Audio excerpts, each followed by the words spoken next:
Now, I think if there is a grant that's gone out there for locally led solutions, fantastic.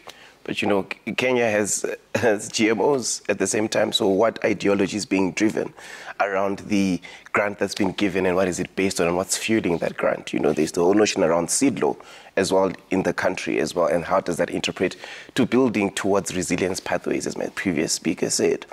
In terms of structural traps, you know, I think one thing that I'd like to talk about briefly is when the World Bank started in the 1940s through, you know, the Bretton Woods system and the structural adjustment programs were birthed, there were no African countries independent, you know, except for a few.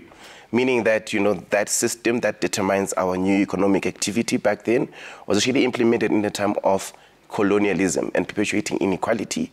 And the big question that we need to ask now is that why are we still being detected by the same, you know, system to detect how money is funneled in and outside of between the global south and the global north? And those are one of the structural, you know, traps that Africa is significantly, you know, trapped in. And I think one of the key things that will come out is that we're trapped in a cycle of debt. And that is also fueled by the fact that, you know, when we export or in the import market, for example, we're trading in a currency that's not even our very own.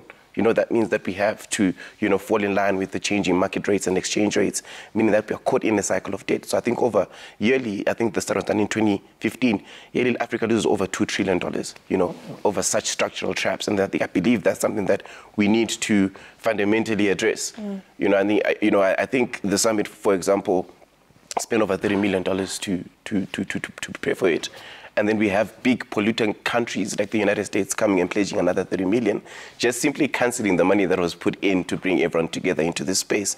And that is not ambitious, you know. If anything, you know, it's an insult to African countries to be invited on African soil as the biggest polluter and make such a commitment. But so, yes, the issue is money, but the issue is what there are also underlying structural traps that need to be addressed holistically.